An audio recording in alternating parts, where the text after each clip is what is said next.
Muhammad Iqbal, A Fire in the Veins of the East. Part 1. Sialkot, Where a Voice Began, revised. Before he was a lama, before titles and funerary marble, he was a small boy under Sialkot's winter sun, born 9 November 1877 inches, a modest house stitched together by work, worship, and tenderness. His father, Sheikh Noor Muhammad, was a tailor whose needles moved, like prayer beads, steady, rhythmic, attentive. Lacking formal schooling but rich in devotion, he filled the home with a silence that felt purposeful, as though every breath were a verse. His mother, Imam Bibi, gentle and giving, turned neighborly needs into sacred duties. Between them, the child learned two early truths. Faith can be ordinary and radiant at once, and kindness is a language even infants understand. An old story ran through the household like mountain air. The family's Kashmiri ancestry, traced to the Sapru clan, a Brahmin line that had turned toward Islam centuries earlier. Iqbal would later make music of this complexity, Punjabi by cradle, Urdu by conversation, Persian by aspiration, Brahmin, blooded and Muslim-hearted. A son of Kashmir and a citizen of Punjab. He didn't treat identity as a fence, but as a widening river. From the beginning, his life would be an argument against small boxes. He learned his first letters on a mosque's cool floor, the Quran's shapes unfolding beneath a guiding finger. What he absorbed was not only text, but cadence, how a sacred word lands and then continues sounding in the chest. At Scotch Mission College, the scholar Syed Mir Hassan recognized the boy's appetite for language and gave it discipline. Arabic to sharpen, Persian to deepen. The teacher's manner was quiet, but the lesson was immense. Think as devotion. Polish words until they reflect what's highest in you. He began to sign himself Iqbal, a name that promised good fortune but insisted on effort. Still a teenager, he sent careful verses into the world and saw them come back, printed and praised. The early poems are simple in form, large in feeling. A small bird prays for justice and invites children to listen. A homeland becomes a rhythm to be memorized by young mouths. He was already reaching for something beyond description, poetry, not as ornament but as conscience. Home taught him as much as any school. His father's dawn prayers were as consistent as sunrise, a grammar for the day. His mother's compassion showed how belief behaves when the doorbell rings. Even small griefs had instruction. But the great grief came on a date that would haunt him: his mother's death on his birthday, 9 November. Loss is a stern tutor. The elegy he wrote then did not posture. It pleaded, "Who will wait for my letters now? Who will carry my name into midnight prayers?" In those questions lay a vow to make his words worthy of her absence. He excelled in study, collecting medals without mistaking them for meaning. Lahore's government college offered him philosophy, English letters, and a larger horizon. Yet even as he stepped into those halls, he kept the gate of his beginnings. A boy who knew that human worth is not decided by parchment or rank. His restlessness sharpened. Empire rearranged the subcontinent's furniture and manners. Progress glittered and wounded. Iqbal felt compelled to answer, not with nostalgia but with a principle. The dignity of the inward person must be awakened before any outer freedom can last. That principle would become Khudi the self, his most contested and misunderstood word. He did not mean vanity. He meant the God-breathed core that stands, answers, serves. To him, the first politics is interior. The state we must found precedes parliaments and maps. It is the republic of the soul, ordered by love, courage, and obedience to the real. Sialkot had already shown him this in miniature.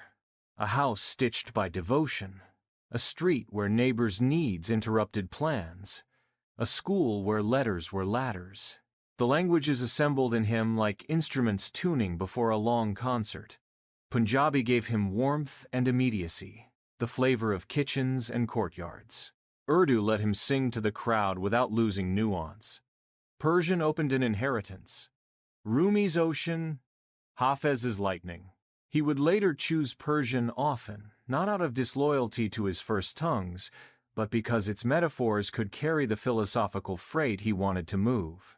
Even so, the boy of Sialkot never vanished in the scholar of Munich or the barrister of Lahore. He kept the child's ear for the call to prayer lifting above market noise, the way commerce pauses when the muezzin's cry gathers the air. Imagine him at a small desk, by lamplight pages, ink, the sound of a father stirring before dawn. Outside, a town sleeps.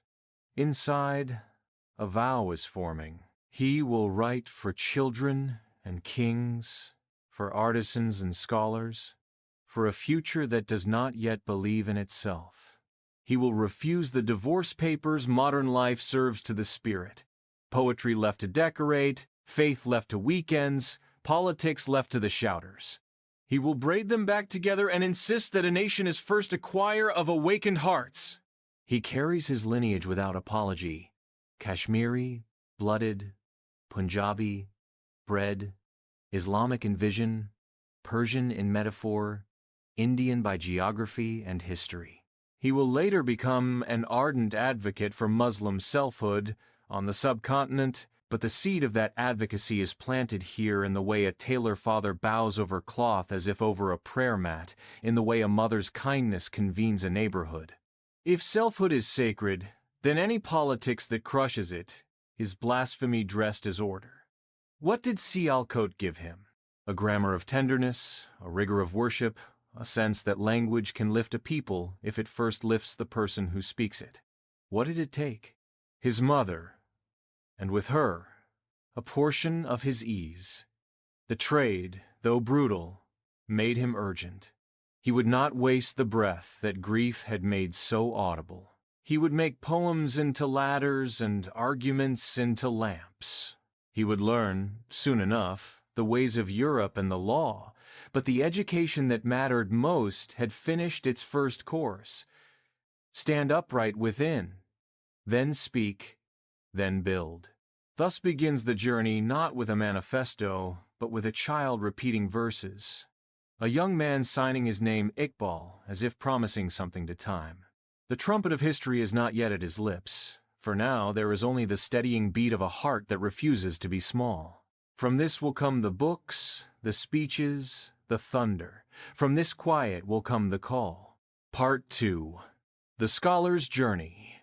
From Lahore to the West. When the boy of Sialkot became a young man, the questions in his eyes deepened.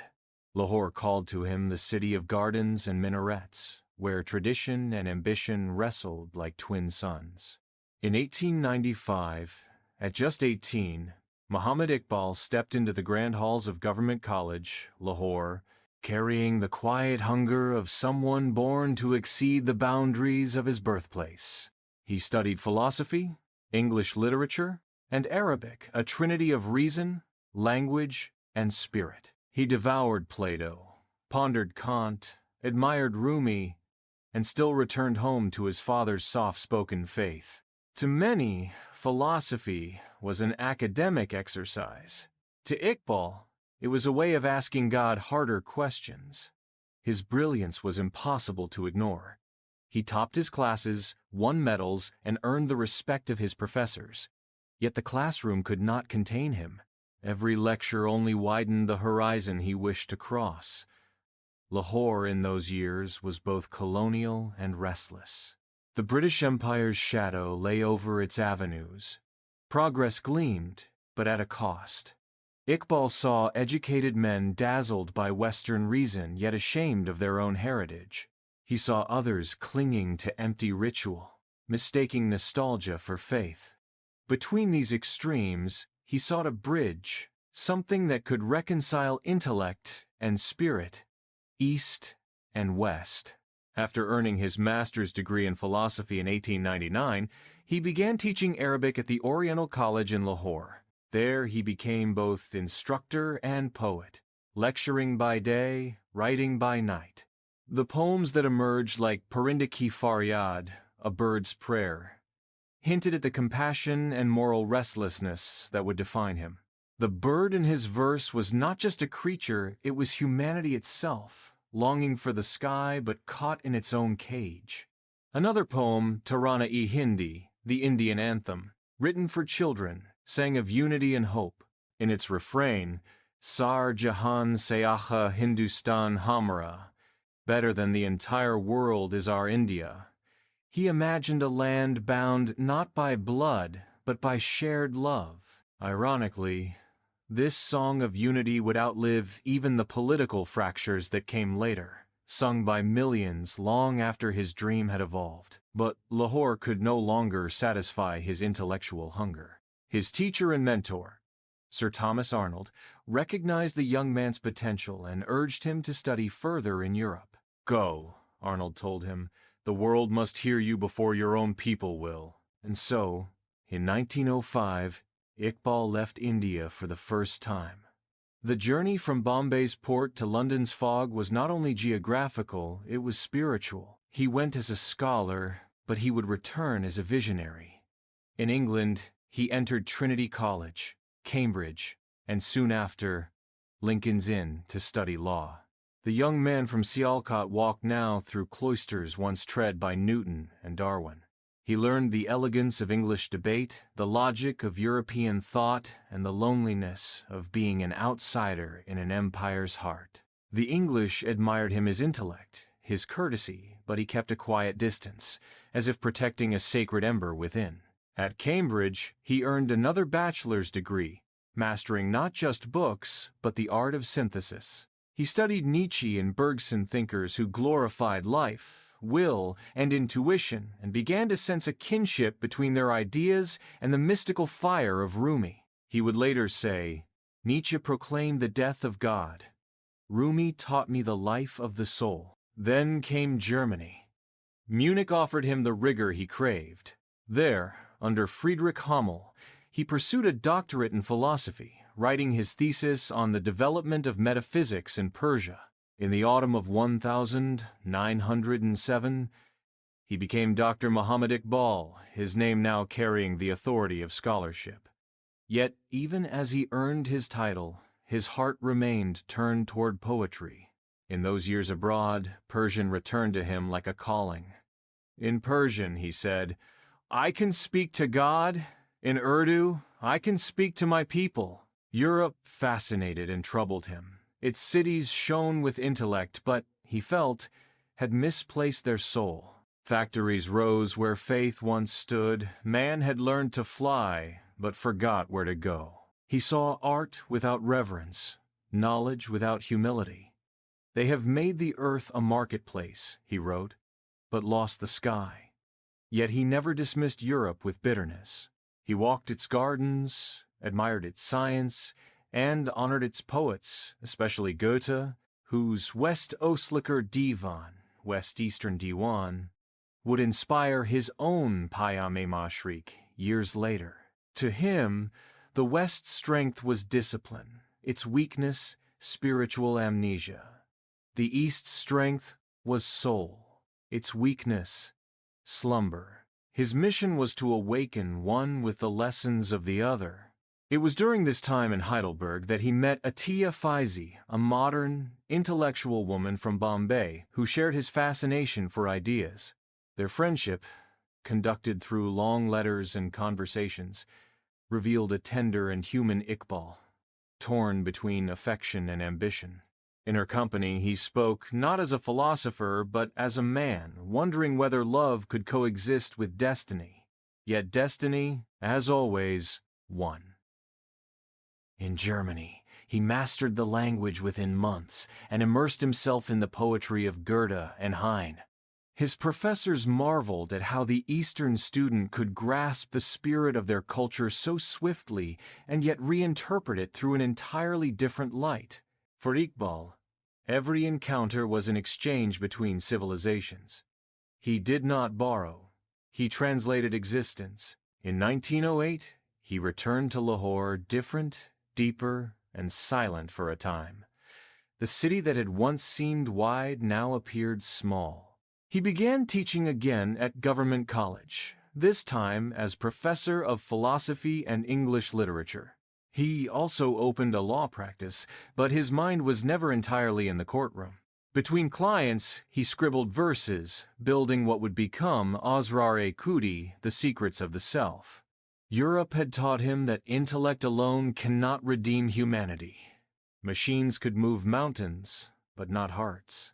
Civilization without spirituality, he believed, was a beautiful corpse. Thus began the lifelong tension that defined him. How to merge reason and revelation, how to modernize without losing soul. He still carried the ache of his homeland. The Indian subcontinent brimming with diversity, dreaming of freedom, seemed to him asleep under layers of fear and imitation. The British had conquered the body, servitude had conquered the mind. Iqbal wanted to wake it with poetry, philosophy, and prayer disguised as verse. His life, by now, was a corridor of contradictions. A barrister who preferred books to briefs, a professor who wrote poems, a philosopher who knelt to pray before writing a thesis. Yet, through these contradictions, he began to glimpse unity, the oneness that would later define his message. He had walked the polished halls of Cambridge, tasted German scholarship, and stood in Europe's cathedrals listening to choirs. But he carried home something older and more enduring than any degree: conviction. The world, he decided, did not need more mimicry. It needed souls who believed again in their own divine spark. Lahore received him with pride. Students flocked to his lectures. Colleagues praised his brilliance. But beneath the acclaim lived a deeper restlessness. He was preparing, though he did not yet know it, for his true vocation, not law, not even teaching, but calling a people to life. In a letter from these years he wrote, "The purpose of education is not to make a man clever, but to make him aware of himself." That awareness, Khudi, would soon become his gospel. And so the scholar returned home not with the West's answers, but with new questions. What is freedom without faith? What is reason without heart? What is man without the God who breathes through him? Those questions would soon turn into poems sharp enough to rouse a nation. But for now, he was still the young professor with the faraway eyes, standing before his students in Lahore, teaching them Plato, and quietly preparing to teach them themselves. Part 3. The Awakening. The Philosopher of Lahore. In 1908, the ship that brought Muhammad Iqbal home carried more than luggage. It brought a man transformed by Europe's brilliance and emptiness alike. Lahore welcomed him as a scholar returned from the West. What returned, however, was something deeper. A man who had seen the world's mind but mourned its lost soul. The city's streets, once full of wonder, now seemed asleep. Beneath the empire's order, Iqbal felt the paralysis of his people. He had left as a student of philosophy. He came back a pilgrim of renewal. The teacher who stirred hearts. He resumed teaching at Government College as professor of philosophy and English literature. His lectures, students later recalled, were not classes but awakenings. He spoke of Aristotle and Rumi in the same breath, blending reason and revelation until even logic seemed to pray. He believed that education must make a man aware of himself, not merely fill him with borrowed thoughts.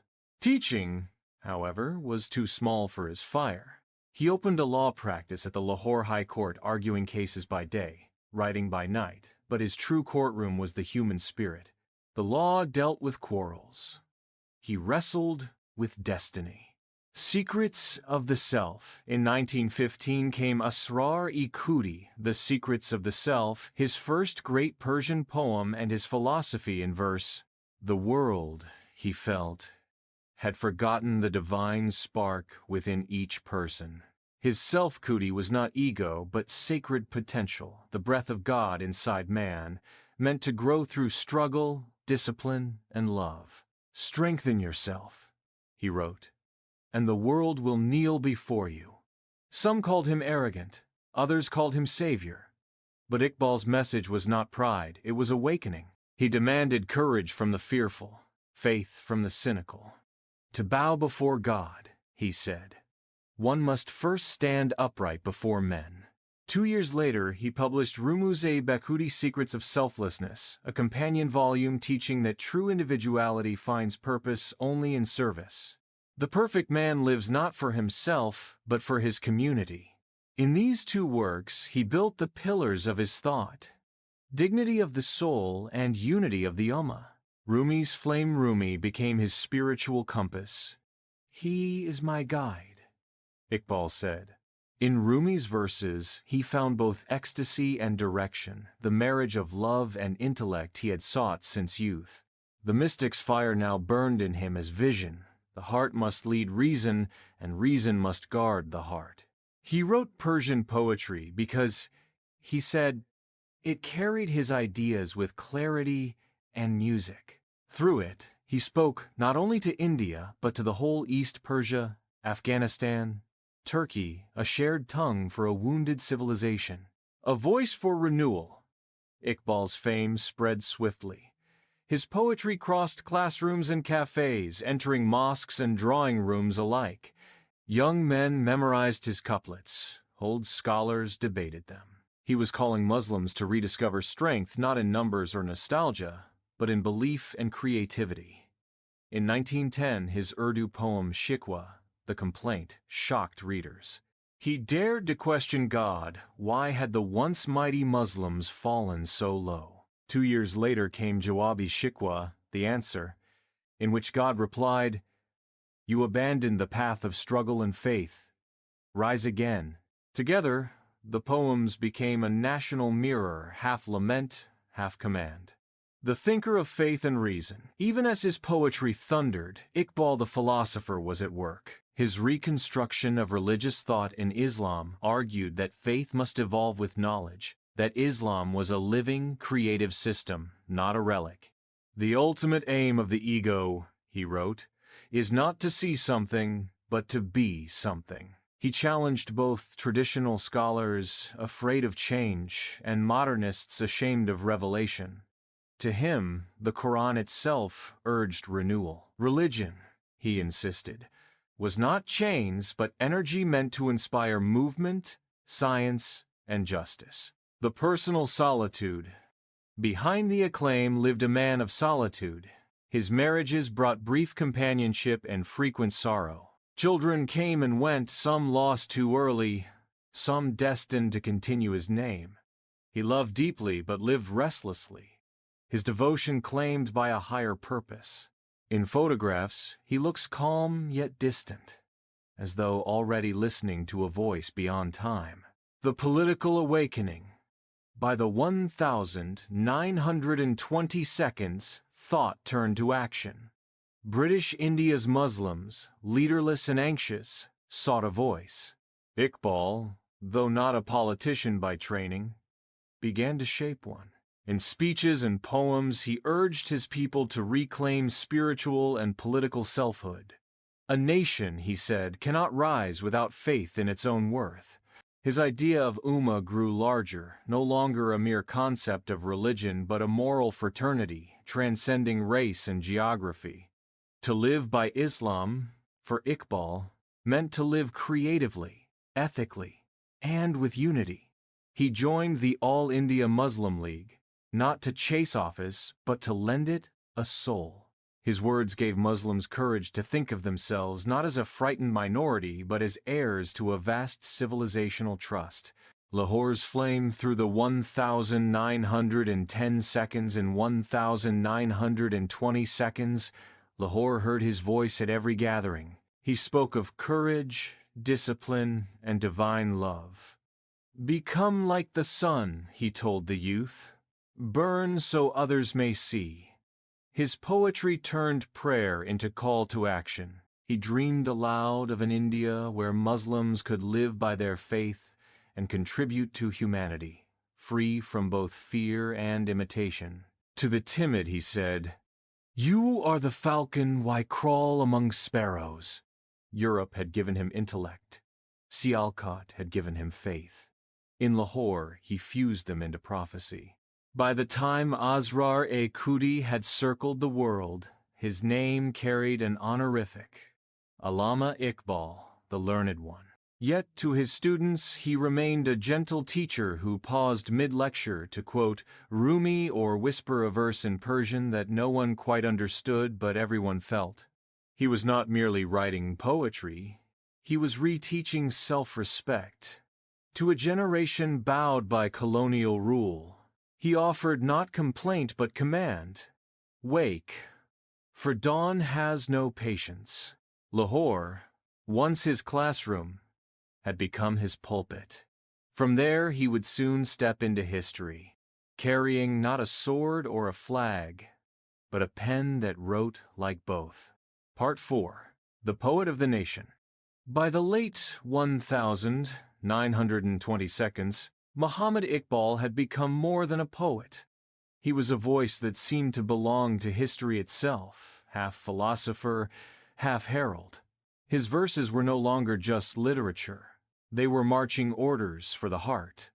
When he stood to speak in Lahore or Delhi, audiences fell silent not because of volume, but because of conviction. He had become what the times demanded. Not a politician, but a conscience.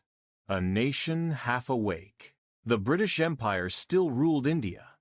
Reform movements stirred, but confusion reigned. Hindus and Muslims, once united in their longing for freedom, were drifting apart, each fearing the other's future. Iqbal watched the debates, the promises, the tired slogans, and felt that something essential was missing, a spiritual foundation for freedom itself. He warned that political liberty without moral purpose was hollow. To him, true independence began not with borders but with belief. A people certain of who they were, what they owed to God, and what they could offer humanity. The Allahabad Address. Then came 1930, the turning point. At the annual session of the All India Muslim League in Allahabad, Iqbal rose before a hall of delegates and delivered a speech that would change the map of the world. Calm and deliberate, he spoke of a Northwest Indian Muslim state.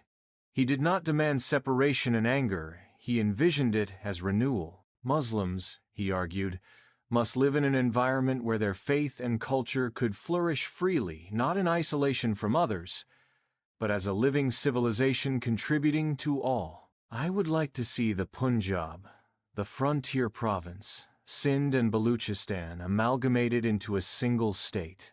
Self-government within the British Empire, or without it, is the destiny of the Muslims. Those words planted the seed of Pakistan. He had given the idea not as geography, but as destiny. He called it not a partition, but a resurrection. The philosopher in politics after Allahabad, he was drawn more deeply into public life. He corresponded with Muhammad Ali Jinnah, urging him to return from England and lead the Muslims of India. I know no man, he wrote, more fitted to guide our people. It was Iqbal's persistence that helped convince Jinnah, the constitutionalist who would later become the Quaid-e-Azam, to return and shoulder that burden. Yet Iqbal himself never sought office. He distrusted the theater of politics.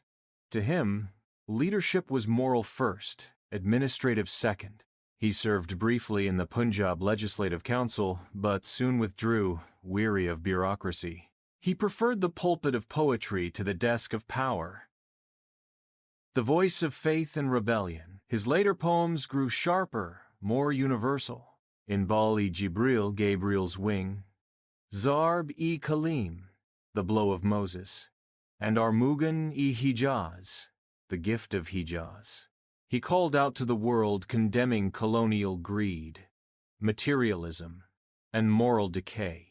He warned the East not to copy the West blindly, and the West not to forget its soul. Build your own world, he urged.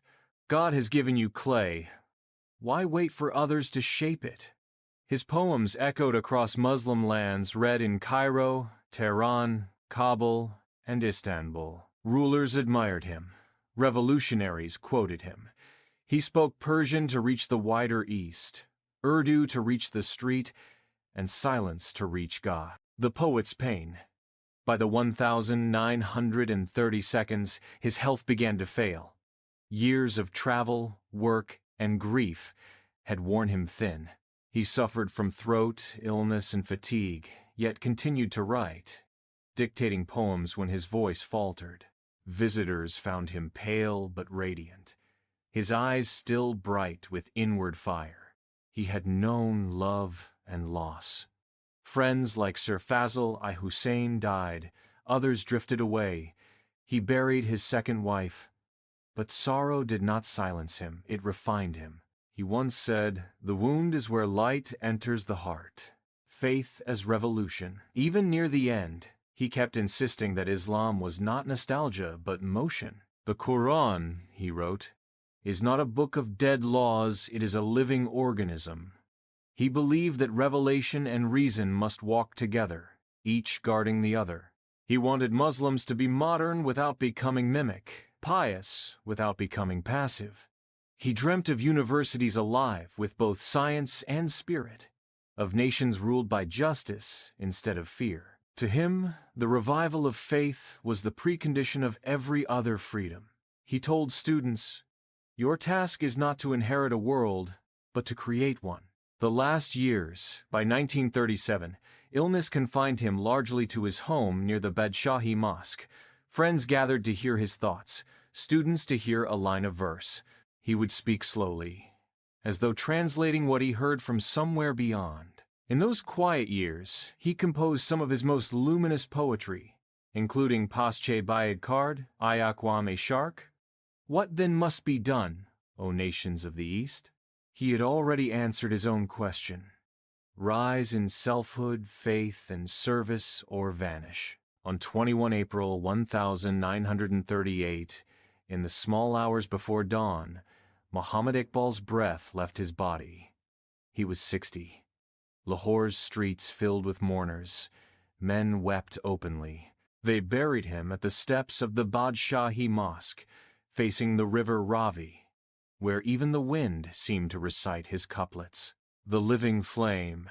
He had asked for no monument, yet his words became one. To millions.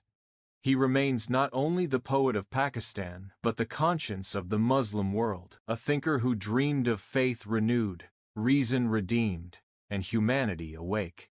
In one of his last poems, he wrote, "The self dies, not it changes form. Every death is but a doorway to new life." So his voice endures.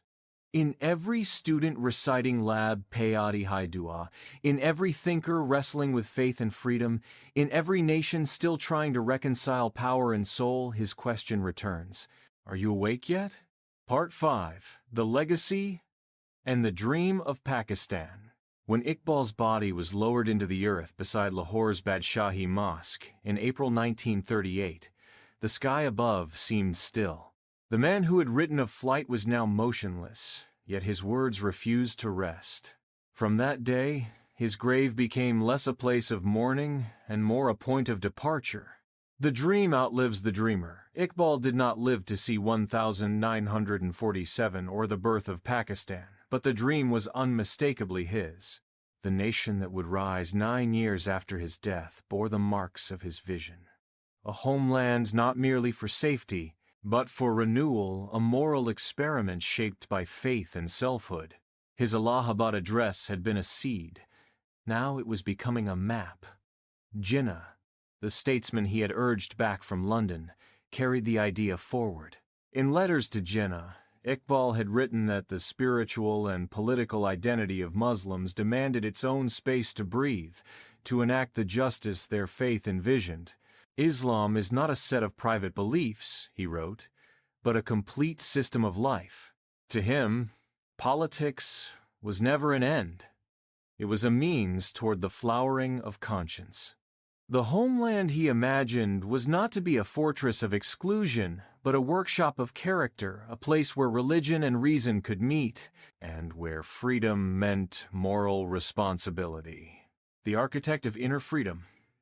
Long before the cartographers arrived, Iqbal had drawn his true borders inside the soul. He warned that independence without inner renewal would collapse into another form of servitude. "The chains have fallen," he imagined telling his people. But what of the chains within? In his Reconstruction of Religious Thought in Islam, he had written that faith must adapt, evolve, and engage, reason or perish. After his death, those lectures became scripture for reformers, scholars, and modern thinkers across the Muslim world. He was read in Cairo, Damascus, Tehran, and Ankara as the philosopher who proved that Islam could modernize without losing its essence. Iqbal and Pakistan's early conscience. When Pakistan came into being in 1947, leaders and citizens alike turned instinctively to Iqbal's words for orientation. His verses were quoted in assemblies and classrooms. Children recited Lab-pe-ati Hai Dua every morning. Elders kept Bang-e-Dara and Bale-Jibril on their shelves like moral compasses. But Iqbal's legacy was never meant for reverence alone. He had warned against turning ideals into idols. The state, he had said, must remain a living idea, nourished by justice and compassion. To make a homeland was one thing.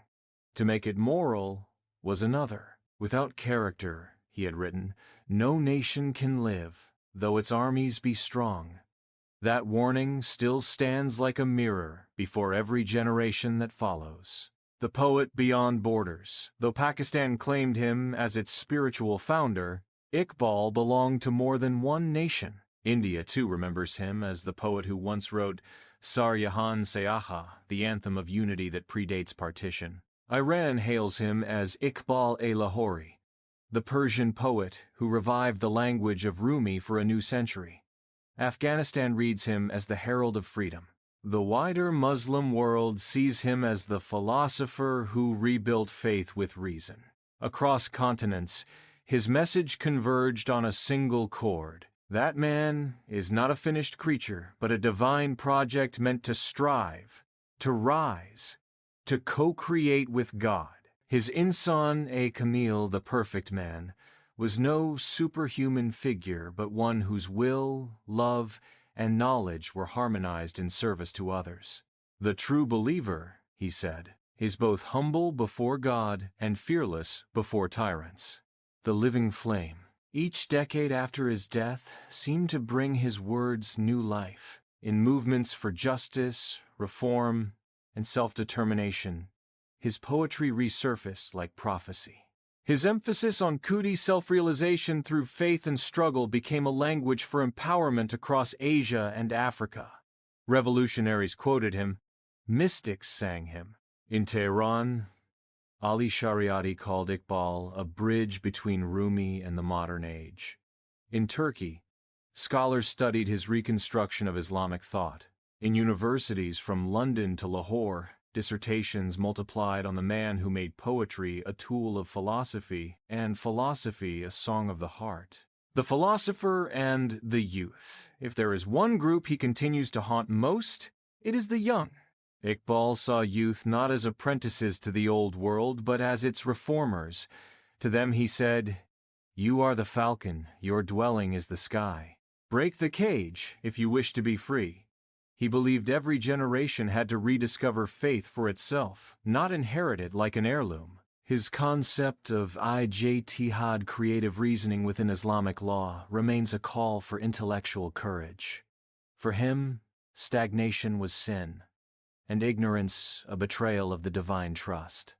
The prophet of renewal. What made Iqbal extraordinary was his balance. He fused mysticism with realism, East with West, individual freedom with divine obedience. He could quote Goethe and the Quran in the same breath, see in Einstein's relativity a reflection of Rumi's infinity, and turn every cultural encounter into dialogue, not imitation. He redefined what it meant to be modern, not to abandon faith, but to express it freshly. The aim of religion, he wrote, is not to imprison man, but to release his powers. His revolution was quiet, made of words, but its echo reached far. He did not conquer lands, yet reshaped imaginations. He drew no sword, yet altered destinies. The eternal dawn today, his marble tomb stands between mosque and fortress, between prayer and power, exactly where he belongs. Visitors read his epitaph, engraved from his own Persian couplets. The dust of this body is dear to me, O Lord, for it once burned with love for you. That flame endures. In Pakistan's songs, in Iran's literature, in the restless hearts of students who still quote him as if he lived yesterday. His vision continues to ask, what is freedom without virtue? What is belief without creation? For Iqbal, history was never final. Each dawn was a new beginning, and each human life a verse still being written. He had once said, there are still worlds to be conquered within you. Perhaps that is his truest legacy, not the borders he foresaw, but the horizons he refused to stop chasing. Part 6. The voice of faith and reason. History remembers conquerors for the lands they took. It remembers thinkers for the worlds they opened. Allama Muhammad Iqbal opened a world within faith, one where revelation and reason, heart and intellect did not compete but completed one another. The restless intellect. Even in his last years, when illness pressed on his body, his mind refused rest. His study in Lahore's quiet streets was a small chamber crowded with stars. Books in Arabic, Persian, English, and German lay open like continents. He wrote with trembling hands, yet blazing certainty, convinced that Islam, properly understood, could stand not only beside modern thought but above it, guiding it. He often said the tragedy of his age was not disbelief, but disconnection. Believers who had forgotten the spirit of belief, and thinkers who had amputated the soul from knowledge. Man has learned to fly in the air, he wrote, but not how to live upon the earth. The Reconstruction between 1928 and 1930. He delivered a series of lectures that would later be bound into his most philosophical work, The Reconstruction of Religious Thought in Islam. The audience expected a theologian. They encountered a revolution. In calm, measured words, he challenged both the rigidity of the past and the arrogance of modernity. Religion, he said, must renew itself continuously through indahad, independent reasoning guided by the Quran's spirit. The door to interpretation, long declared closed, must be reopened lest faith become fossil. He did not seek to westernize Islam, but to remind Muslims that Islam itself had birthed science, philosophy, and progress long before Europe's dawn. The spirit of the Quran, he declared, is essentially anti-classical. It is a call to ceaseless movement. Those lectures, delivered in Madras, Hyderabad, and Aligarh, were heard politely then, but decades later they would ignite universities, reformers, and religious thinkers from Cairo to Kuala Lumpur. The fusion of thought and devotion. Iqbal's genius lay in synthesis. He believed reason must serve love, and love must enlighten reason. Without love, he wrote, reason is like a sword in the hands of a madman. To him, God was not a distant monarch, but an ever-creative presence, and man was his co-worker in the unfolding of the universe. Knowledge was worship, creativity, a kind of prayer. He built bridges across centuries, from Plato to Rumi, from Kant to the Quran. He admired Nietzsche's will, but infused it with compassion. He took Bergson's élan vital and clothed it in faith.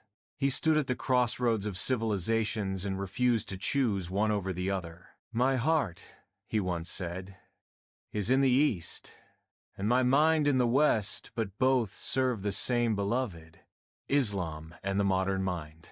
To the youth of his time, bewildered by Europe's power, he offered confidence without arrogance. The West, he said, had mastered matter but forgotten spirit. The East had preserved spirit but neglected discipline. The future belonged to those who could unite the two. His pen, sharp yet tender, warned of imitation. "Do not copy the West," he wrote, "but learn from its effort. Faith must never be reduced to nostalgia. It must think, plan, and build." His Islam was not withdrawal into prayer mats, it was entry into the workshop of the world. In his Reconstruction, democracy itself was not foreign to Islam. It was its essence, for the Quran taught the equality of all souls before God. He dreamed of a community where freedom and obedience were not opposites, where law was not tyranny but moral harmony. The spiritual scientist. Iqbal's fascination with science was not superficial. He saw in quantum physics and relativity the confirmation of what mystics had long intuited, that reality is motion, not stillness, relation, not isolation. To him, Einstein's space-time was a whisper of Rumi's verse, "Every instant, the world is born anew."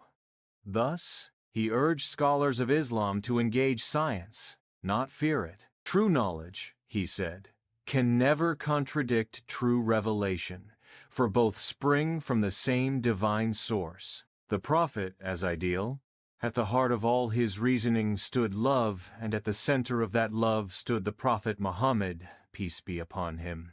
For Iqbal, the Prophet was not merely a figure of reverence, but the highest model of integration, spirit and action, contemplation and leadership. He wrote, "In the Prophet's being, thought and deed, reality and ideal are one." To follow him was to live dynamically, to shape history while remaining rooted in eternity. The scholar of the future. Iqbal knew his task was unfinished. He left not a system, but a direction. The finality of the Prophet, he said, means the finality of guidance, not of thought.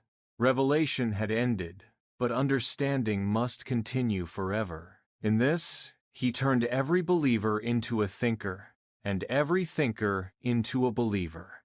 He called for scholars who would unite the rigor of science with the vision of faith, who would read both the Book of God and the Book of Nature. The torch passed on. After his death, the reconstruction of religious thought in Islam traveled farther than he ever had. Translated into Arabic, Turkish, Persian, and dozens of other tongues, it found readers among scientists, reformers, clerics, and poets. Some hailed him as the Luther of Islam, others as its Rumi reborn.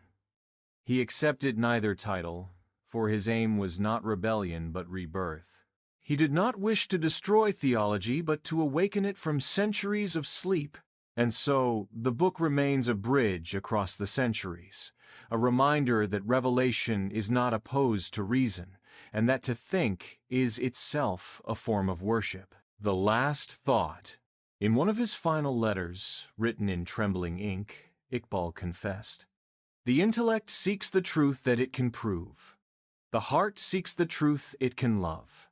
The day the two meet, the world will know peace." Perhaps that was his lifelong mission, to bring those two seekers face to face. And though the man lies beneath marble now, the dialogue he began continues still in classrooms, in mosques, in minds that dare to think and believe at once. Part 7. The Fire and the Falcon. Iqbal's poetry was not mere ornament. It was revelation in rhythm. Each image carried philosophy. Each symbol contained an entire vision of life. Among these, two stand eternal, the fire and the falcon, the twin flames of his imagination, one burning within, the other soaring above. The language of symbols. Iqbal never wrote to decorate, he wrote to awaken. He believed that symbols were bridges between the visible and the unseen. Fire, desert, sea, mountain, and bird all became living metaphors in his verse, shaping a cosmology of motion. To him, poetry was prophecy in music, an attempt to make the soul remember its wings.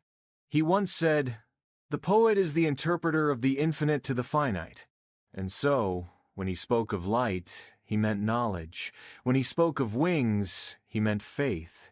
When he spoke of fire, he meant love. The fire of Khudi.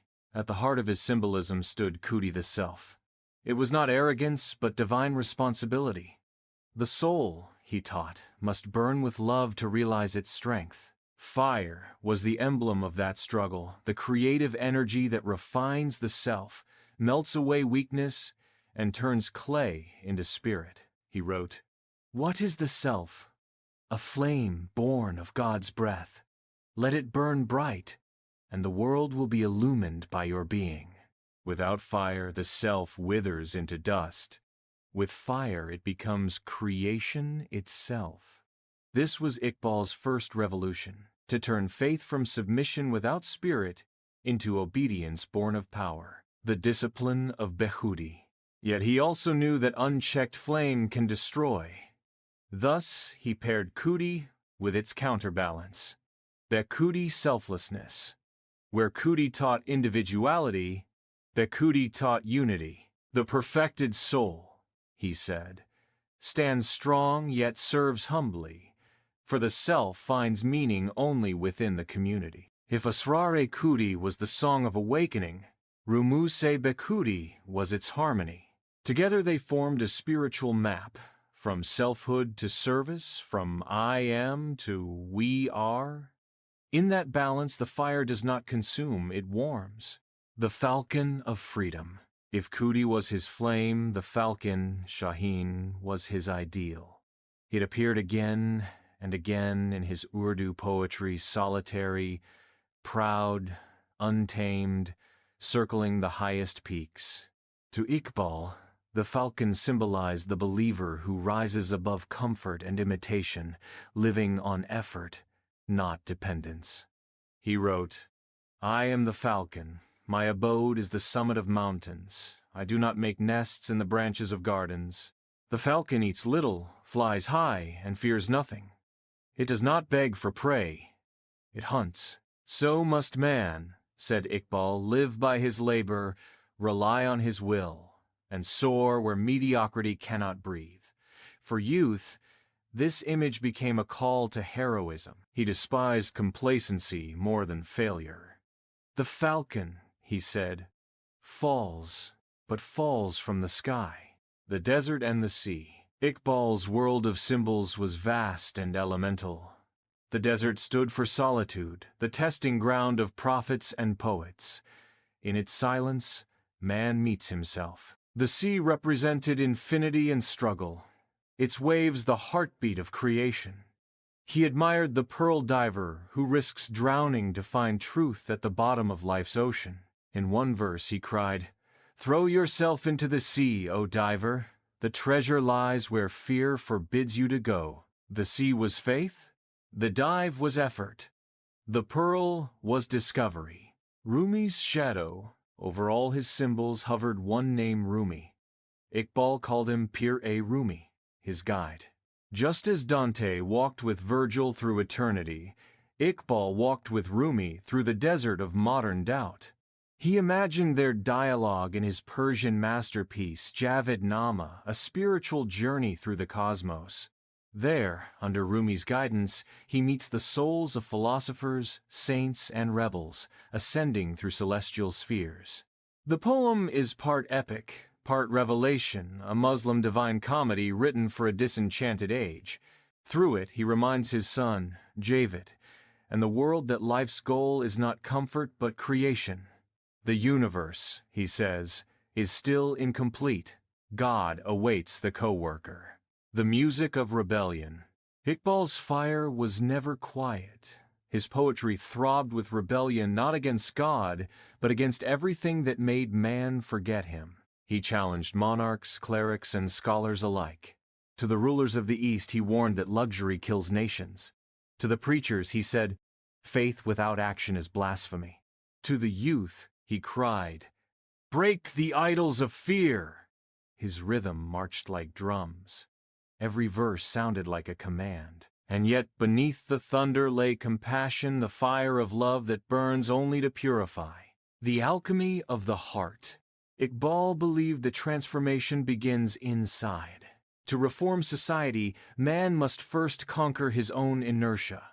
The battlefield was not politics, but the soul. He wrote, "If there is no revolution within you, there will be no revolution around you." This is why his message endures across ages. It begins not with slogans, but with awakening. He turned mysticism into motion, tasawwuf into task, the poet and his God. In the stillness of night, after the speeches and acclaim, Iqbal often returned to solitude. There, the fire softened to prayer. His dialogue with God, sometimes questioning, sometimes surrendering, became the secret heartbeat of his art. He loved not in submission alone, but in companionship, like a lover seeking meaning in every silence. In one of his final Persian verses, he whispered, "I have no fear of darkness, for my heart is a lamp. I have no fear of the storm, for I am the sea." The fire had learned to illuminate, not consume. The legacy of the symbol. Today, the falcon still circles the flags and classrooms of Pakistan, and the fire still glows in verses recited by millions. Yet the symbols remain more than poetry, they are prescriptions. Iqbal gave his people wings, but also reminded them that flight demands endurance. His metaphors, drawn from the timeless elements, are not relics but instructions to think deeply, act bravely, and love fiercely. He once said, "I am but a spark from the torch of eternity." Perhaps that is what he truly was, a spark that set others aflame, a falcon who taught mankind not just to fly, but to seek the Sunday. Part 8. The world listens. When Iqbal spoke, the echo never stayed in Lahore. His words were born in the heart of India, but their sound rolled far beyond, across deserts and mountains, over the Bosporus and the Nile, to cities whose minarets had long forgotten the call to think. It was not empire that carried him abroad, it was hunger. A hunger for meaning that crossed languages and borders. Everywhere, the Muslim world was waking from the same long sleep, and in that dawn, Iqbal's voice became a trumpet. The Persian resurgence. Nowhere did he find a warmer welcome than in Iran. There, his Persian works, Asrar-e-Khudi, Payam-e-Mashriq, Javid-Nama, were read as if written by a native son. The scholars of Tehran and Shiraz called him Iqbal-e-Lahori, and hailed him as the revivalist of a language that had once sung the thoughts of Rumi, Hafiz, and Sadi. His Persian was pure yet modern, mystical yet muscular. He had restored to the East its lost voice.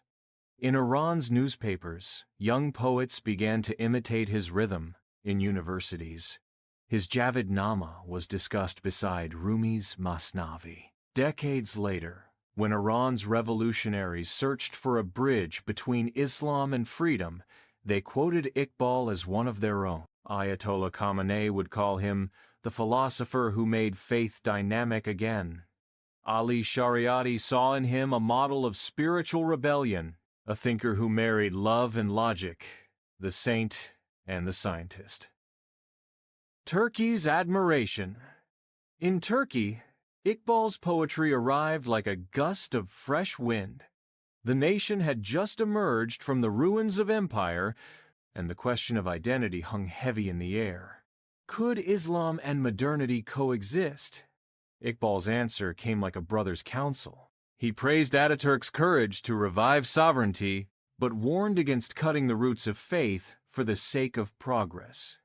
To Turkish scholars, he appeared not as a critic, but as a mirror, one who loved their struggle and wished their rebirth to remain spiritual as well as political. In Istanbul, his name joined the circle of reformers and poets. Turkish translations of Reconstruction spread through the intellectual elite, and his ideas found home in the reformist movements that sought to renew religion, not erase it. Even today, in Ankara's universities, Iqbal is studied not only as a poet but as a philosopher who understood Islam as a force of creativity, not constraint. Egypt and the Arab world. Further west, Cairo heard of him through translation. In the 1930 seconds and 1940 seconds, Arabic journals began publishing his verses in flowing script, introducing a new kind of religious modernism, one that united revelation and revolution. Scholars at Al-Azhar debated his ideas. Egyptian thinkers like Taha Hussein and Muhammad Abdu recognized a kindred spirit. Here was an Eastern philosopher who could challenge the West in its own language and still bow humbly before God. To Arab reformers, he became proof that Islam was not exhausted. The faith, they realized, could once again lead civilization, if only it dared to think as Iqbal had dared. Europe's respect. And in Europe, where he had once been a student, Iqbal's thought found curious respect. Philosophers in Cambridge and Heidelberg remembered him as the Indian scholar whose dissertation had traced the metaphysics of Persia. But now they read his poetry and essays with surprise. He had returned their philosophy to them transformed. Nietzsche, tempered by mercy. Bergson, baptized in faith. German scholars admired the vigor of his spiritual empiricism. French and British critics saw in him a rare voice who neither flattered the West nor feared it. Goethe's admirers saw in Payam-e-Mashriq, Message of the East, a deliberate reply to Goethe's West, Östlicher Divan. The circle had closed. The East had spoken back. Even Tagore, his gentle contemporary, marveled at the storm in Iqbal's voice. Where Tagore sang of harmony, Iqbal thundered of struggle, yet both shared the same sunrise, freedom through spirit. The message across generations after his death, his words traveled farther than his body ever had. Translated into more than 30 languages, his poetry reached Indonesia, Malaysia, and North Africa, where newly freed nations searched for an identity that was both modern and moral. In universities across the Muslim world, students quoted his call to ijtihad, to renew thought in every age. Politicians invoked his dream of unity, and poets borrowed his falcon and his fire. His philosophy of Khudi became a banner for post-colonial confidence. The oppressed found in him not bitterness but empowerment. He taught them that faith was not retreat but resistance, not chains but wings. The Western misreading. Some Western readers, however, mistook his flame for fanaticism. They read Khudi as pride, and Shikwa as complaint without hope. They could not see that his rebellion was not against others, but against the smallness of man before his own potential. He sought not domination, but dignity. He dreamed of a world where every nation, every soul, would find harmony between intellect and revelation. He said, "The man of faith does not fear reason. He builds upon it a stairway to heaven." Influence on thought and revolution. By the mid-20th century, thinkers and leaders across Asia and Africa quoted Iqbal in speeches of independence. His verses were recited in Indonesia's mosques, his ideas studied by reformers in Egypt and Iran, his portrait hung in universities from Lahore to Tehran. In 1950, the Pakistani state formally adopted him as its national poet and spiritual father, but the world had already done so in spirit. He had redefined what it meant to be modern and Muslim at once. For the first time since the medieval age, a poet from the East was shaping the intellectual horizon of the globe. The immortal dialogue. Today, scholars still debate his meanings. Mystics still quote his verses. In one century, he has become both legend and lens, a figure invoked by philosophers, politicians, and seekers alike. Yet, at his heart, Iqbal remains what he always was, a student of truth. Walking between East and West, translating revelation into reason and reason into song. He once wrote, "The stars still burn with God's command. It is man alone who forgets his orbit." That line, perhaps, is his true legacy. A call to remember that intellect without awe is blindness, and awe without intellect is sleep. In every corner of the world, wherever faith and thought struggle to be reconciled, Iqbal's name returns. He belongs to no one land, because he spoke to the soul that belongs to all. Part 9. The Unending Flight. The story of Muhammad Iqbal does not end in Lahore, nor in 1938. It cannot, because the man who taught that life is motion cannot be contained by stillness. His body sleeps beside the Badshahi Mosque, but his voice keeps flying like his own falcon over every dawn. The flame that refused to die. History often buries prophets in their own praise. Their images harden into statues, their words lose heat. But Iqbal defies that decay. His poetry still burns, his philosophy still moves. He was not a man of slogans, but of summons, calling the world to awaken, to think, to rise. He did not seek disciples. He sought creators. He never asked to be followed, only understood.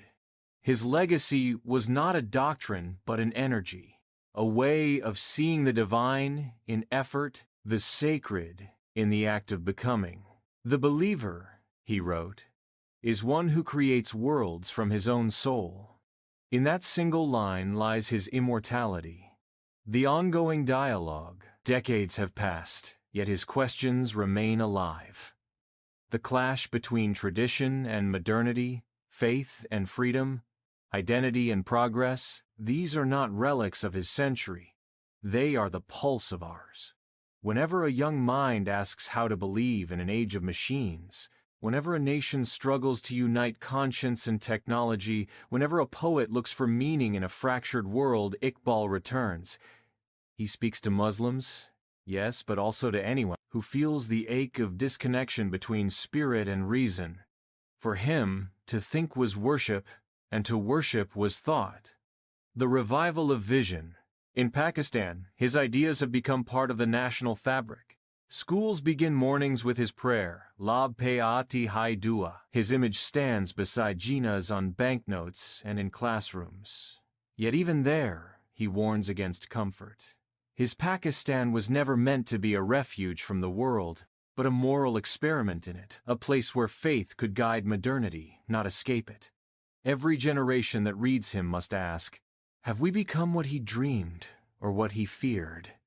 Do we still feel the fire of Khudi, or merely repeat its name?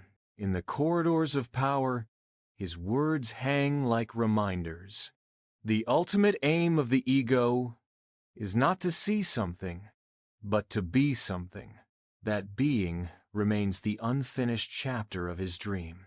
The falcon still circles beyond Pakistan, his flight continues. In Iran, students still recite his Persian verses. In Turkey, reformers quote him as the philosopher of balance. In Malaysia, thinkers find in him a blueprint for faith in modern times. In the West, scholars study his reconciliation of revelation and reason. And in every corner of the Muslim world, the falcon circles over new generations, calling them to leave the nests of fear, to dare the wind, to build new worlds. His philosophy lives not in marble halls, but in classrooms, in questions, in restless hearts. He taught that God's creation was not finished, that man was meant to continue it through intellect and love. The falcon's wings have not folded, they have simply multiplied. The poet of tomorrow. If one reads Iqbal today, he sounds less like a man of the past, and more like a messenger from the future. He foresaw a time when machines would master matter but forget meaning, when nations would chase wealth but lose wonder. He warned that civilization without spirit is a body without breath. His remedy was not retreat but renewal, to fill progress with purpose, to make science an act of service, to make freedom a moral art. He believed that revelation was not the end of inquiry but its beginning.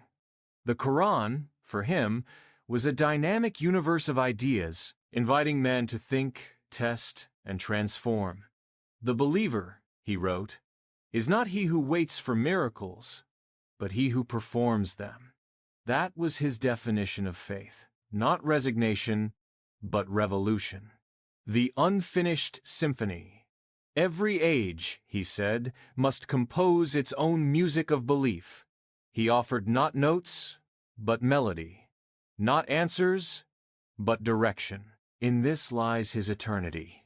He lives in the scientist who seeks truth with awe, in the artist who marries beauty with conscience, in the teacher who awakens curiosity rather than obedience. Wherever there is thought touched by faith, wherever there is courage born of humility, there is Iqbal. The fire he lit still glows in countless unseen hearts. He had prayed not for followers, but for flames. The final vision, in his last days, when his strength was nearly gone, Iqbal wrote a few lines that now read like farewell. The stars are many, yet the night is one. The hearts are many, yet the call is one. The journey ends, but the road goes on. For the spirit of man was never meant to rest. Perhaps he knew what he was leaving behind. He had started as a poet of sorrow, become a philosopher of strength, and died as a prophet of hope. And in that hope, the world still finds him. The endless flight, as dawn breaks over Lahore, light spills over his tomb like a benediction. The call to prayer rises, the city stirs. And above it all, a bird circles high, unhurried, untamed, eternal. Some say it is only a falcon. Others say it is the soul of a poet, still keeping watch over the world he loved. Either way, the flight has not ended. Iqbal's words are still wings, his faith still flame, his dreams still alive in every heart that refuses to surrender to despair. He asked once, "When will man understand that he was born to create?" The answer has no final verse, because his question still lives.